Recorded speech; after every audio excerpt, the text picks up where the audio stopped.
controversy is brewing in the WNBA, and it's centered around one name, Angel Reese. Her wild reaction to the MVP vote has sent shockwaves through women's basketball, raising serious questions about fairness and transparency in the league's voting process. Today, we'll dive deep into the heated debate, the surprising reactions, and the implications this controversy could have on the future of women's sports. The WNBA MVP vote is typically a time for celebration and recognition of the league's top talent, but this year, it's been anything but. Angel Reese's reaction to receiving an MVP vote has sparked a wave of controversy that has spread like wildfire through the basketball community. It wasn't just her excitement that caught people's attention, but the context of her celebration. Many felt that Reese's performance throughout the season didn't warrant such recognition. Let's break it down. In the WNBA crucial games last season, Reese had a shooting percentage of 34.7% and an efficiency rating that was lower than other key players in the league. However, she got a vote for MVP, which typically goes to players who help boost their team's performance on the field constantly. Caitlin Clark, who ended up 4th, had one of the best statistically measured seasons for any WNBA team, meaning that her finish was a shocking surprise to fans and pundits alike. The effectiveness of Clark off the floor can therefore not be in doubt, and while she did not win the MVP award, she could have well done way better than most of the frontrunners, who at least had the decency of getting more playing time and thus higher player efficiency rating per minute, while averaging more points per game than most, if not all, of the likely contenders for the MVP gong. Whenever she took the court, her presence was enough to turn the tide around for her team and make them playoff worthy. From this disparity, we have seen a countless number of reactions from fans, analyzer, and even other players. The majority are now doubting the authenticity of the voting exercise. Is this discrimination in favor of your lover, or is there something you do not know? Either way, the noise has been made has highlighted at least potential problems with the system and brought attention to the fact that the way these votes are done needs to be more clear and, above all, more fair. The controversy has reached the social media platforms, and people have been arguing of what constitutes an MVP. Is it talent which makes a player extraordinary? Or is it steadiness? Or the knack of performing well during crunch moments? Or is it media presence, popularity, and the influence of off-court dynamics play that role? The controversy still rages on, and it has emerged that this is no longer just about basketball, but about what the sport and the NBA embodies. Now let's break down why Angel Reese MVP vote caused such a ruckus in the first place. To provide background, Reese's figures this season have not been all bad, but erratic at best. She has high shooting stokes sometimes and has been involved in turnovers at wrong times. This season, Caitlin Clark has been nothing short of a terror on the court, but her PPG rating of 4.0 doesn't tell the whole story. Statistically, Clark outshines Reese in almost every category, which are average points per game, averages assists, rebounds, and efficiency ratings. Still, Reese earned a coveted MVP vote, and most thought she did not deserve it based on the season she put up. This is the key reason why fans began to ponder over what constitutes the standards to determine the MVP vote. Is media popularity or personal narrative obscuring voters' perception of real performance? This only served to enrage Reese after the vote was made. Her celebration was much more than that. She was telling everybody this award is well deserved, and I think I am at par with some of the best in the league. The backlash was immediate. Twitter and other social networks immediately filled with comments, Schweinsteiger's fans citing that the current voting system requires immediate modifications. Hashtags like Reese controversy and Justice for Clark were trending within hours of the MVP announcement that came out in favor of Michael.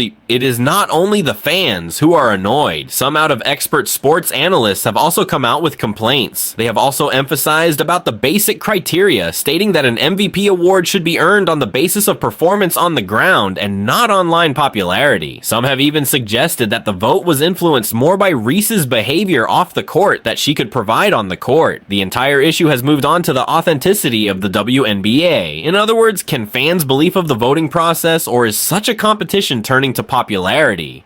But really, the old adage is proving to be true in the case of Angel Reese. The MVP vote is not just impacting her, but the entire WNBA community. The matter has emerged as the lens through which wider concerns over acknowledgement and inclusion in women's sports are examined. Reese's party and subsequent controversy obscured what should have been a good opportunity to celebrate all the great athletes in the league. Some athletes like Caitlin Clark, who have spent their time striving to deliver their best, are now overshadowed by a controversy that really has very little to do do with performance. But that is where the issue is at its worst. If the evaluation based on their performance is overshadowed by media controversies, then it would be a distasteful precedent for players. Nowadays, sports media has a big impact on people's views. Here, the media has gone on to focus more on Reese's reaction than actually what Clark has accomplished, thus encouraging sensationalism. This controversy of the MVP vote has placed the WNBA at a crossroads as members of the media consider this seriously. This is, however, true. As more and more women basketball gain exposure and popularity, such incidences can either add on the advancement or drag the league down. The MVP vote is meant to be a nod to the talent, recognizing the best players in the league per se. But when the results generate anger, rather compassion, then there is an issue. People are now asking whether the criteria being used to rate them, and worst still, the biasness of the people who are voting. But for a league that is so keen on accomplishing its goal to put itself on the world map, then such controversies can be both a bane and boon. It is a problem because people lose credibility in the award system altogether. The main idea is that if fans are confident that the results are affected by something other than performance, trust is broken and word is spread to not waste more time on it.